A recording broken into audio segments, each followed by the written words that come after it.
En mars 1852, dans le comté de Beaufort, en Caroline du Sud, la plantation Riverside se donnait l'allure d'un ordre stable. C'était le mensonge de façade habituel. Une grande maison à colonnes, des terres grasses, des registres bien tenus, des chevaux propres, des récoltes comptées, et au centre de tout cela un homme blanc de 42 ans, nommé Marcus Caldwell, convaincu d'incarner la mesure, la responsabilité et même une forme de décence. Voilà comment se construit une domination, non seulement par la contrainte, mais par le récit flatteur que le dominant fait de lui-même. Caldwell se disait raisonnable. Il ne se voyait pas comme un prédateur, il se voyait comme un gestionnaire. Il répétait qu'il ne corrigeait qu'en cas de nécessité, qu'il maintenait l'ordre, qu'il protégeait la prospérité d'un domaine transmis depuis 3 générations. Mais derrière ce mot, ordre, se cachait le vrai mécanisme. 180 êtres humains maintenus sous contrainte sur environ 300 hectares, surveillés, rationnés, déplacés, vendus au gré des dettes et des caprices. Riverside ne reposait pas sur le travail. Riverside reposait sur la dépossession. Les cabanes alignées à plusieurs centaines de mètres de la maison principale formaient un second monde, celui qu'on ne montrait pas aux visiteurs. Bois brut, toits usés, portes mal jointes, absence de plancher, chaleur suffocante en été, vent coupant en hiver. Là vivaient des familles entassées, ou ce qu'il restait des familles après les séparations. Les comtes de la plantation savaient mesurer le coton, le maïs, le bétail, la valeur d'un cheval, la perte d'une grange. Ils ne savaient pas mesurer le coût humain d'une mère arrachée à son fils ou d'un mari condamné à regarder le vide là où sa maison se tenait encore. En 1849, quand les dettes de jeu de Marcus Caldwell avaient commencé à peser, ce n'était ni sa montre ni son whisky qu'il avait sacrifié en premier. Il avait vendu Sarah, la femme de Nathaniel, avec leur fils Isaiah, 8 ans. Le mot officiel était « vente ». Le mot réel était « démembrement ». Nathaniel vivait depuis seul dans la 7e cabane à partir de l'extrémité nord. On lui donnait le nom du maître comme on marque un bien, mais au fond personne ne voulait savoir qui il avait été avant Riverside. Il avait peut-être 35 ans, peut-être 40. Cela aussi importait peu au registre. Ce corps était encore assez solide pour le champ, donc rentable. Grand, épaules larges, mains déformées par le coton, cicatrices anciennes sur le dos, Nathaniel appartenait à la catégorie la plus basse de la hiérarchie de la plantation, celle qui use le plus vite et qu'on remplace le plus facilement. Depuis la vente de Sarah et d'Isaiah, il travaillait sans parler. Il n'avait plus l'énergie de protester, ni même celle d'espérer. Les autres captifs connaissaient ce silence. Ils y reconnaissaient leur propre avenir, car à Riverside, chacun savait que rien n'était assuré. Ni le lien conjugal, ni l'enfance, ni le droit de vieillir près des siens. L'aristocratie esclavagiste du Sud aimait parler d'économie, de tradition, d'héritage. Elle parlait moins volontiers des petits crimes ordinaires qui nourrissaient le système. La ration amputée, l'humiliation quotidienne, la surveillance nocturne, la faim entretenue à un niveau calculé. Le régisseur Thomas Pritchard, homme sec, rude, prompt à l'ordre, administrait ces détails avec le zèle de ceux qui ne possèdent pas la plantation mais veulent prouver qu'ils méritent leur place dans la mécanique. Il connaissait les besoins de chaque corps comme on connaît l'entretien d'une machine. Assez de nourriture pour produire. Pas assez pour relever la tête, assez de repos pour recommencer. Pas assez pour penser. C'est cela, la véritable discipline, une fatigue si dense qu'elle devient un gouvernement. Le plus obscène à Riverside n'était pas seulement la brutalité. C'était la manière dont la brutalité s'habillait en normalité. Dans le bureau lambrissé de Caldwell, entouré de portraits familiaux et de livres reliés, on pouvait parler principe tout en décidant du sort d'un homme comme on décide d'un outil défectueux. Dans les quartiers des captifs, on apprenait à baisser la voix, à compter les jours, à voir partir les siens sans savoir vers quel comté, quelle ville, quel marché. Et dans cet écart entre la Maison Blanche et les cabanes se tenait toute la vérité de 1852. D'un côté, le luxe de l'illusion morale, de l'autre, la réalité nue d'une économie qui tirait sa force de l'écrasement. Le Sud appelait cela civilisation. Il fallait déjà beaucoup d'aveuglement pour ne pas entendre ce que ce mot cachait. La plantation Riverside n'attendait pas encore le scandale. Elle vivait dans sa suffisance, le coton poussait. Les comptes s'équilibraient mal, mais tenaient encore. Les voisins observaient, jalousaient parfois, critiquaient en silence. Caldwell continuait à se croire maître de lui-même autant que des autres. Pourtant, le ver était déjà dans le fruit. Un homme auquel on a pris sa femme et son fils, qu'on nourrit à peine, qu'on prive de nom, de temps, d'avenir, n'est pas pacifié. Il est seulement contenu. Et les systèmes qui vivent de cette contention finissent toujours par confondre silence et consentement. Riverside commit cette faute. Elle prit l'abattement de Nathaniel pour de la résignation définitive. Elle crut qu'un homme brisé ne pouvait plus rien révéler. C'est l'erreur constante des régimes fondés sur l'écrasement. Ils imaginent que l'humiliation annule la mémoire. Ils oublient qu'elle la concentre. Au début de mars 1852, les réserves baissèrent. Il était dit. L'hiver avait traîné, les nouvelles récoltes n'étaient pas encore là. On décida donc, comme toujours, que le manque serait payé par ceux qui n'avaient aucun pouvoir de négociation. Les rations furent réduites. 4 livres de porc salé passèrent à 3. Le maïs fut mesuré avec une parcimonie insultante. Et la farine, sortie du fond des stocks humides, commença à porter sur elle les traces visibles de la négligence. Ce détail paraît modeste à qui ne comprend pas comment s'exerce une domination totale. Il est pourtant central. Les grands systèmes d'oppression tombent rarement à cause d'un grand geste noble. Ils se dévoilent souvent dans une bassesse minuscule, un sac de farine avarié tendu à un homme qui n'a pas le droit de refuser. Le 14 mars 1852, à Riverside, ce sac-là passa des mains de Pritchard à celles de Nathaniel. Et avec lui passa autre chose qu'une ration, passa la preuve matérielle d'un ordre assez sûr de son impunité pour empoisonner sans même s'en apercevoir. Le 14 mars 1852, peu après le lever du jour, la cour devant l'entrepôt de Riverside était déjà pleine de corps alignés et silencieux. Thomas Pritchard appelait les noms, distribuait les rations, imposait son rythme sec, impatient. Chacun avançait, recevait, reculait, c'était un rite de dépendance autant qu'une distribution. Nathaniel arriva à son tour. Pritchard lui lança un sac plus petit que d'habitude. Le contact suffit, la toile était humide. Le poids n'était pas juste. De retour vers sa cabane, Nathaniel ouvrit le sac et vit ce qu'un homme libre aurait refusé sans discussion. Une farine marquée de moisissures sombres, des filaments noirâtres courant dans la poudre, l'odeur lourde du stockage trop long, trop mal gardé, trop méprisant envers ceux à qui l'on destinait ce rebut. Il ne protesta pas, il savait comment fonctionne ce genre de pouvoir. La plainte ne corrige rien, elle s'ajoute simplement à la liste des insolences punissables. Le système de Riverside n'était pas seulement injuste, il était fermé. Il ne prévoyait aucun mécanisme de recours pour ceux qu'il maintenait en bas. On leur distribuait le mauvais, puis on leur interdisait de le nommer. On les exposait au danger, puis on punissait leur faiblesse. Voilà le cœur du dossier. Le pain moisi n'est pas ici un accident domestique, un banal incident de stockage, il est une pièce à conviction. Il montre ce que vaut réellement la vie des captifs quand les réserves baissent et que la façade respectable de la plantation se fissure. Ce soir-là, dans la pénombre de sa cabane, Nathaniel mélangea la farine avec de l'eau laiteuse et un peu de sel gardé précieusement. Il pétrit sans attention, façonna plusieurs petits pains, les cuisit dans le foyer rudimentaire. Le goût était amer, métallique, anormal. Mais la faim ne discute pas, la faim ne choisit pas. Les dominants aiment oublier ce point lorsqu'ils racontent ensuite les malheurs comme des fatalités. Nathaniel n'a pas mangé ce pain par ignorance. Il l'a mangé parce qu'on l'avait enfermé dans un monde où refuser signifiait simplement avoir faim plus longtemps. Le lendemain, 15 mars 1852, les premiers signes apparurent. Douleur dans la tête, brûlure intérieure, tremblement, difficulté à coordonner les gestes. Il pensa à la fatigue. Tout le monde à Riverside pensait d'abord à la fatigue. La fatigue servait d'explication universelle parce qu'elle couvrait tous les abus. Le dimanche passa dans la cabane, au ralenti, entre obus pour faire taire le goût et reste de pain avalé faute de mieux. Le lundi matin, 16 mars, Nathaniel se leva avec les jambes lourdes, presque étrangères. Dans les champs, les couleurs semblaient trop vives comme agressives, ses gestes, d'ordinaire précis, se déréglaient. Il laissait tomber le coton, se piquait davantage, peinait à suivre. Vers midi, la première hallucination nette survint. Au bout d'un rang, il vit Sarah, robe grossière, foulard noué, sourire intact. Elle lui faisait signe, il avança. Elle recula sans s'éloigner vraiment. Il continua, comme aspiré. Alors James Sullivan, l'un des contremaîtres, arriva au galop et fit claquer son fouet dans l'air pour le ramener à sa condition. Quand Nathaniel releva les yeux, Sarah avait disparu.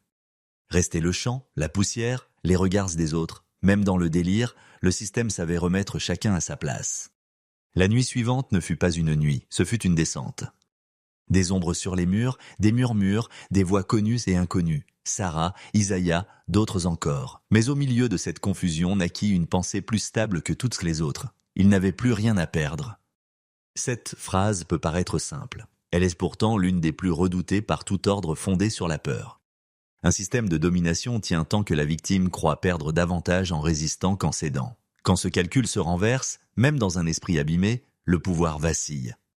Dans les jours qui suivirent, les symptômes s'aggravèrent. Brûlures aux mains et aux pieds, peau grisâtre, extrémités qui noircissaient, démarches instables, visions plus fréquentes.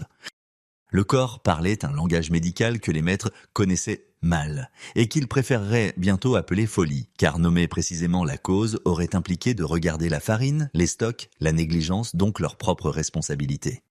Vers le 20 mars 1852, Nathaniel inquiétait déjà les autres captifs. Josiah, vieux travailleur des champs, s'approcha un soir et lui conseilla d'aller voir Mama Ruth, la guérisseuse des quartiers, celle qui connaissait les plantes, les infusions, les mots de réconfort que les survivants se transmettent quand l'institution ne soigne pas. Nathaniel répondit autrement. Il parla de vérité, de liberté, de justice, d'un regard enfin ouvert sur ce qu'on leur avait pris. Josiah recula. Il avait peur non seulement de la maladie, mais de cette voie sans prudence. Dans un monde comme Riverside, la prudence, c'est la première vertu imposée aux opprimés. Elle permet de survivre un jour de plus, une saison de plus. Mais elle a un prix. Elle condamne parfois à se taire jusqu'au bout. Nathaniel, empoisonné, brûlé, désorienté, n'avait plus ce frein. C'est cela qui effraya les autres, pas seulement ses visions. Son absence soudaine de calcul, le plus accablant est ici la réaction des hommes en charge. Nathaniel perdit en rendement, on le frappa. Il errait la nuit. On murmura qu'il troublait l'ordre. Il parlait à voix haute, on commença à penser qu'il contaminait les autres par sa seule présence. Voilà comment les dominants traitent souvent les conséquences de leur propre faute. Ils déplacent le problème vers celui qui en souffre. Le pain avarié disparaît du récit. La ration réduite disparaît. La séparation de Sarah et d'Isaiah disparaît. Il ne reste qu'un homme instable dont il faudrait se protéger. C'est pratique, c'est lâche. Et c'est précisément ce qui se mit en place à Riverside à mesure que Mars avançait. Le passage d'une responsabilité matérielle à une accusation morale. Nathaniel n'était plus un homme qu'on avait nourri avec des restes. Il devenait, dans le discours des maîtres, un danger abstrait. C'est toujours plus commode. Un danger abstrait ne demande pas réparation. Il appelle seulement neutralisation. Dans les derniers jours de mars 1852, Marcus Caldwell fut informé que Nathaniel faisait peur, qu'il ne travaillait plus, qu'il parlait seul, qu'il nourrissait autour de lui une inquiétude diffuse. Thomas Pritchard porta l'affaire comme il portait toutes les affaires, non en termes de conscience, mais de maintien de l'ordre. Dans le bureau de bois sombre, devant les verres de whisky et les livres reliés, la question fut posée comme on pose un problème de gestion. Faut-il vendre l'homme ? Faut-il l'isoler ? Faut-il s'en débarrasser plus discrètement ? Voilà que l'heure m'enseigne de voilà à quoi ressemble la morale d'un système esclavagiste quand elle cesse de faire semblant. On n'y demande pas qui l'a rendu malade. On n'y demande pas qui a laissé passer la farine. On n'y demande pas qu'avons-nous fait de sa femme et de son fils. On demande seulement comment éviter que ce corps devenu encombrant dérange la machine. Caldwell, fidèle à son image de propriétaire éclairé, refusa d'emblée la solution la plus brutale. Non par humanité pleine, mais par souci de principe et de réputation. Il ne voulait pas qu'on puisse dire qu'il supprimait sans motif un captif devenu inutile. Il ordonna donc la visite d'un médecin. Le lendemain, le docteur Elias Hammond arriva à Riverside. Cinquantaine usée, favori grisonnant, regard las de celui qui a vu trop de détresse pour encore s'étonner. Il examina Nathaniel dans une remise, déjà à l'écart des autres, comme si l'homme était devenu une pièce suspecte que l'on range hors du champ visible.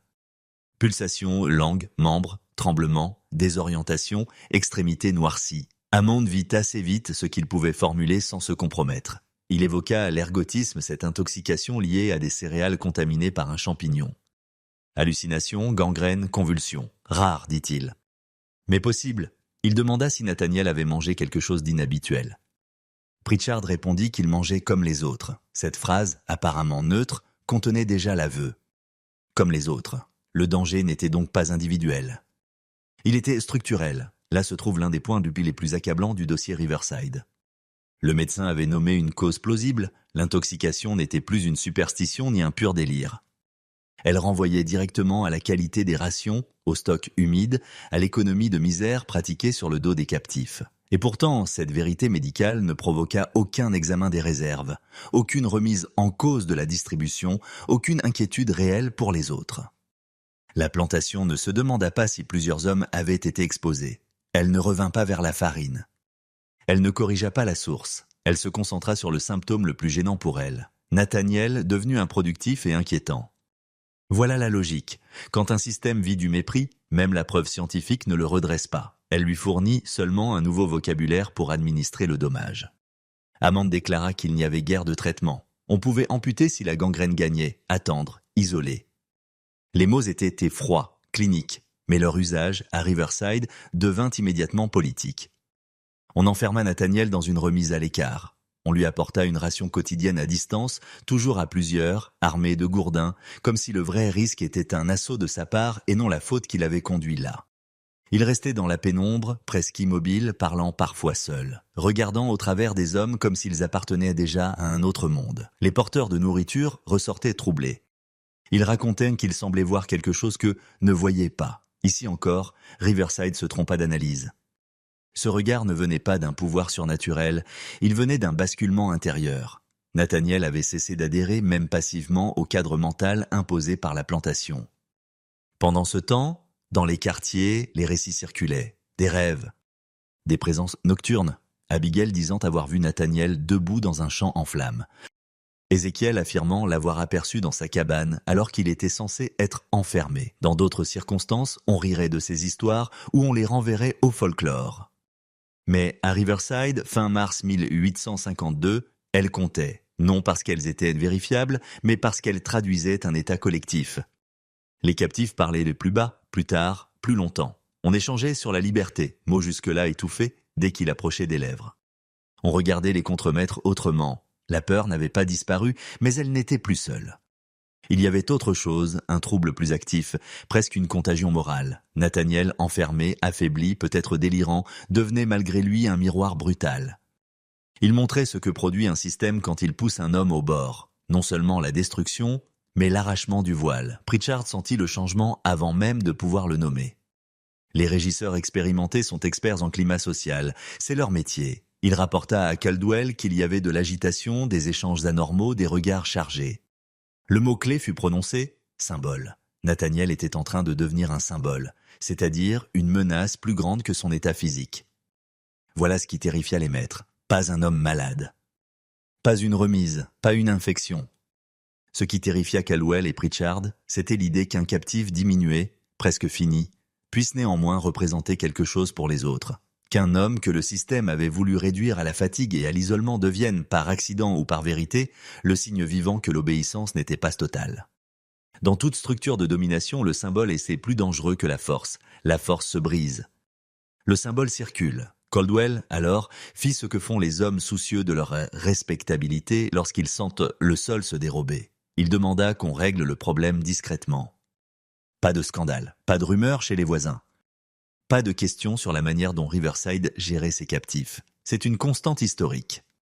Le crime ne craint pas seulement d'être commis, il craint d'être su. Les grandes maisons du Sud ont longtemps préféré le silence à la justice, l'effacement au remords. Thomas Pritchard comprit parfaitement l'ordre. Ce qui allait suivre ne serait pas présenté comme une exécution. On trouverait un récit plus commode, fuite avortée, accident, geste insensé d'un homme désorienté. La morale blanche de Riverside tenait donc en ceci. On empoisonne par négligence, on isole par intérêt, puis on envisage la suppression au nom de la tranquillité publique. Si l'on cherche une preuve de la faillite intérieure du système, elle est là entière, sans besoin d'enjolivement. La nuit choisie pour agir se situait à la fin de mars 1852, quand la tension dans les quartiers était déjà perceptible et que Nathaniel, enfermé depuis plusieurs jours, semblait à la fois diminuer et plus redouté que jamais. Thomas Pritchard se rendit à la remise avec deux hommes de confiance, Jackson et Wade. Une lanterne, des gourdins, des mâchoires serrées et cette résolution propre aux exécuteurs qui veulent encore se croire des administrateurs. La porte s'ouvrit, Nathaniel était debout au centre de la pièce. Immobile, ses doigts noircis, son visage amaigri, ses yeux brillants dans la lumière instable. Il les regarda sans surprise et surtout sans peur.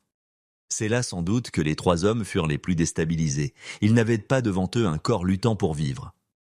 Ils avaient devant eux un homme qui ne marchandait plus son existence. Nathaniel parla avec calme. Il rappela le pain moisi. Il rappela ce qu'ils avaient donné, ce qu'ils avaient voulu ignorer, puis ce qu'ils venaient achever. Ce genre de parole est intolérable pour le pouvoir parce qu'elle rétablit la chaîne des causes. Les maîtres préfèrent toujours parler de désordre. Nathaniel, lui, parlait d'origine, pas de trouble sans faute première. Pas de folie sans poison, pas de contagion sans brutalité ancienne. Il ria ensuite, un rire sans joie, qui ressemblait moins à un accès qu'à une condamnation. Il leur dit qu'il était trop tard. Que quelque chose avait déjà été semé. Les hommes voulurent appeler cela délire. C'était plus rassurant. Mais les puissants disent souvent délire, quand ils entendent, pour la première fois, une vérité qu'ils ne contrôlent plus. Au même moment, dehors, les cris montèrent. Une lueur orange se leva sur le domaine. L'entrepôt à coton brûlait. Qui avait allumé le feu? Une lanterne renversée? Un geste délibéré? Les archives resteront floues, comme elles le sont souvent quand la vérité embarrasse les propriétaires. Ce qui importe n'est pas seulement l'étincelle. Ce qui importe est le contexte. Riverside était déjà saturé de colère contenue, de peur réciproque, d'humiliation accumulée. Dans un tel climat, le feu n'est jamais un simple accident. Il devient immédiatement un révélateur. Le coton sec prit vite, les structures de bois suivirent. L'alarme fut donnée, les contremaîtres couraient. Les captifs furent tirés de leur cabane, sommés de former des chaînes humaines jusqu'à la rivière. Toute la plantation entra dans le chaos, ce mot que les maîtres redoutent parce qu'il suspend quelques instants la hiérarchie qu'ils imposent le reste du temps. Dans ce désordre, plusieurs choses se produisirent presque simultanément. Les chevaux s'échappèrent de l'écurie. Des outils agricoles disparurent d'une remise. Des silhouettes se détachèrent de la chaîne et glissèrent vers l'obscurité. Ce n'était pas une armée, pas un soulèvement spectaculaire, pas la grande scène héroïque que les récits simplistes aiment inventer après coup. C'était plus précis et plus vrai. Une poignée d'hommes et de femmes comprenant qu'un interstice venait de s'ouvrir et qu'il ne durerait pas. Riverside n'était pas renversé. Mais Riverside vacillait assez pour que certains osent tenter ce qui, la veille encore, paraissait impossible. Dans la remise, Jackson et Wade hésitèrent, rester auprès du prisonnier selon l'ordre reçu ou courir aider à sauver les récoltes et la grange. La plantation leur avait appris à prioriser les biens. C'est ce qu'ils firent finalement.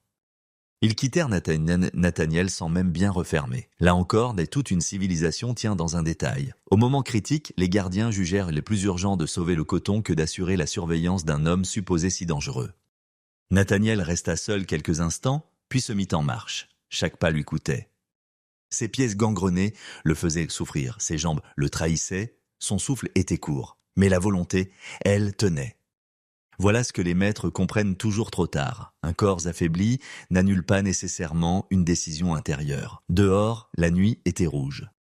Les flammes léchaient l'entrepôt, gagnaient la grange, noircissaient le ciel. Marcus Caldwell voyait brûler une part de son empire. Sa femme Lucille pleurait. Pritchard, couvert de suie, courait entre rapports et ordres. Tout le langage de la propriété dominait les discussions. Pertes financières, récoltes compromises, réputation menacée. On parlait moins des êtres que de la valeur. Encore une fois, le système se dénonçait lui-même. Nathaniel, lui, avança vers les cabanes, resta dans l'ombre, chercha les regards prêts. Il trouva Josiah d'abord, vieux seau à la main, partagé entre la terreur et quelque chose qui ressemblait à une question trop longtemps repoussée. Nathaniel lui dit que c'était cette nuit ou jamais. Il parla de liberté non comme d'un rêve sentimental, mais comme d'un choix brutal, partir ou continuer à s'user à genoux. Josiah trembla. Il savait les chiens, les chevaux, les marais, les châtiments. Il savait aussi son âge, son dos, ses forces. Il refusa, pas par lâcheté simple, par épuisement historique. Certains hommes sont tellement longuement tenus dans la peur qu'on leur vole jusqu'à l'instant pratique de leur délivrance. Nathaniel poursuivit. À l'orée de la forêt, il retrouva une dizaine de captifs, jeunes pour la plupart, le visage serré par la détermination et l'effroi. Abigail était là, Samuel aussi. Quelques ballots, des vivres dérobés, des outils détournés en armes rudimentaires. Personne n'était prêt au sens héroïque du terme. Ils étaient seulement décidés à ne pas revenir sur leurs pas. Nathaniel donna les consignes essentielles. Suivre la rivière vers le nord, marcher dans l'eau autant que possible pour tromper les chiens, viser un village de noirs libres à plusieurs jours. Ce n'était pas un plan de roman, c'était un plan de survie. S'ils étaient rattrapés, ils se défendraient, mais ils n'iraient plus docilement du bois des cabanes au rang de coton, comme si le monde entier s'arrêtait à Riverside. Le plus important, cette nuit-là, n'est pas de savoir si Nathaniel avait tout prévu, ni s'il avait lui-même causé l'incendie. Le plus important est de constater ce que les maîtres avaient refusé de voir. La plantation reposait sur une obéissance forcée, non sur une adhésion. Il suffisait d'un moment de désordre, d'un symbole, d'une brèche, pour que cette obéissance se fende. Nathaniel, empoisonné par la négligence de Riverside, ne s'était pas contenté d'échapper à son statut de malade enfermé. Il avait retourné contre le système ce que le système avait produit. La peur changea de camp. Et c'est cela que l'on pardonne le moins dans les ordres bâtis sur l'écrasement. Non pas qu'un homme souffre, mais qu'il cesse enfin d'avoir peur devant ceux qui l'ont condamné à souffrir. À l'aube, quand les flammes avaient cessé de grandir mais continuaient de fumer au-dessus des ruines, Riverside entra dans la seconde phase de toute catastrophe morale, le récit défensif. Marcus Caldwell ne parla pas d'abord du pain moisi ni de l'isolement de Nathaniel. Il parla de récoltes perdues, de réputations compromises, de voisins qui apprendraient peut-être qu'on avait laissé s'installer le désordre sur une plantation jusque-là réputée solide. Thomas Pritchard annonça ce qu'on savait déjà. Une dizaine de captifs manquaient à l'appel, Nathaniel avait disparu, les chiens ne pourraient être lancés efficacement qu'avec le jour. Caldwell serra les poings. Il ne redoutait pas seulement la fuite, il redoutait l'idée que la fuite fasse école. Les maîtres ne craignent jamais un seul départ autant que l'exemple qu'ils représentent. Les patrouilles partirent. Les chiens furent mis sur la trace. Mais Nathaniel avait vu juste, marcher dans la rivière brouilla l'odeur. Le groupe suivit la Combahee sur plusieurs kilomètres, dans l'eau froide, dans la boue, avec des corps épuisés et des provisions incertaines. Derrière eux, les hommes de Riverside fouillèrent les bois, interrogèrent dans d'autres plantations, menacèrent, frappèrent parfois pour obtenir des renseignements. Rien de décisif ne vint. Un mur de silence se leva. Il faut ici mesurer ce silence à sa juste valeur. Il ne s'agissait pas d'un simple manque d'information. C'était un choix. Les captifs restés sur place comprenaient ce qu'impliquait la fuite, le risque de représailles, le renforcement de la surveillance, des journées plus dures encore. Pourtant, beaucoup se turent, non parce qu'ils savaient précisément où Nathaniel était passé, mais parce qu'ils avaient reconnu dans son départ quelque chose qu'aucune loyauté envers la plantation ne pouvait effacer. Après une semaine, les recherches devenaient humiliantes. Les chiens avaient perdu la piste. Les patrouilles revenaient bredouilles. Les avis furent publiés dans les journaux locaux, promettant des récompenses, décrivant Nathaniel comme dangereux, probablement fou, physiquement marqué. Le langage officiel était sans surprise. On criminalise ce qu'on a d'abord écrasé, puis on médicalise ce qu'on ne veut pas comprendre. Dangereux, fou, fugitif, aucun mot sur Sarah vendue en 1849. Aucun mot sur Isaiah, 8 ans, emporté avec elle. Aucun mot sur la ration du 14 mars 1852.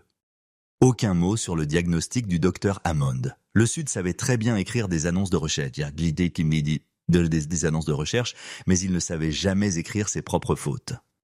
Ce qui advint ensuite au groupe de Nathaniel resta, comme souvent, partiellement obscur. Certaines rumeurs parlèrent d'une recapture sous d'autres noms. D'autres, d'une faim dans les marécages, par faim, fièvre ou épuisement. Mais d'autres récits, plus tenaces, traversèrent les années. On parla d'un groupe ayant atteint le Nord, aidé par des réseaux abolitionnistes, ayant survécu assez longtemps pour quitter le rayon immédiat des chasseurs d'hommes. Un témoignage publié en 1867 par William Garrett, abolitionniste du Massachusetts, évoqua la rencontre, à l'automne 1852, d'un fugitif dont les extrémités noircies par la gangrène et le discours sur le pain moisi correspondaient, troublant à Nathaniel. Garrett ne donnait pas de nom, mais il décrivait un homme physiquement détruit, mentalement intense, observé avec une crainte respectueuse par les autres évadés. Les historiens prudents diront qu'on ne peut conclure. Ils auront raison sur le plan strict de la preuve. Mais l'absence de certitude n'innocente personne. Elle dit seulement combien les dominants ont bien su fragmenter les traces. À Riverside, pourtant, quelque chose avait changé de façon irréversible. Caldwell reconstruisit ce qu'il put, emprunta, hypothéqua, tenta de redresser sa situation. Mais il n'était plus le même maître. Les voisins le regardaient différemment. Les contremaîtres renforcèrent les rondes, augmentèrent les punitions, resserrèrent la discipline. Or, ce resserrement lui-même valait aveu. Quand un système doit surveiller davantage, c'est qu'il sait avoir perdu une part de sa souveraineté intérieure. Les captifs restés sur place n'organisèrent non pas de soulèvement ouvert. Ce n'était pas nécessaire pour que la fissure soit réelle. Les chants portaient parfois un double sens. Les silences entre hommes valaient plus qu'un discours. Les regards changeaient. Riverside n'avait pas basculé dans la liberté. Mais Riverside ne possédait plus l'innocence cynique de croire ses chaînes indiscutables. Les années suivantes confirmèrent l'atteinte. D'autres tentatives d'évasion eurent lieu, certaines échouèrent. D'autres réussirent sans laisser de traces claires. Parfois, sous l'effet de l'épuisement ou des menaces, un nom revenait, Nathaniel. Non pas toujours comme chef réel, mais comme image qui tenait, l'homme du pain moisi. L'homme qui avait vu clair parce que tout lui avait déjà été pris. Les maîtres redoutent ce genre de mémoire souterraine plus qu'un affrontement frontal. Car elle ne se laisse pas enfermer dans une seule remise, ni rattraper par une seule patrouille. Elle circule entre les cabanes, survit aux saisons, traverse les récits oraux. En 1859, Marcus Caldwell mourut d'une attaque cardiaque à 50 ans. Sa famille revendit la plantation peu après. On peut y voir une ironie froide de l'histoire. Celui qui s'était cru gardien de l'ordre n'avait pas même pu transmettre intact l'édifice dont il se disait le père. Puis vint la guerre civile. En 1865, l'esclavage fut aboli. Les captifs de Riverside furent officiellement libres. Beaucoup partirent aussitôt chercher des proches perdus, une terre, un travail ou simplement un lieu où vivre sans la maison Caldwell en arrière-plan. D'autres restèrent faute de moyens, devenus métayers et plus que propriétaires de leur destin. La liberté juridique n'efface pas en un jour la pauvreté organisée. Josiah, lui, vécut assez longtemps pour voir cette aube tardive. Quand un journaliste du Nord recueillit son témoignage après la guerre, il parla de Nathaniel. Il dit en substance que le pain moisi l'avait rendu fou, ou peut-être lucide, et qu'il regrettait chaque jour de ne pas être parti cette nuit-là. Ce regret mérite d'être entendu. Il ne condamne pas Josiah.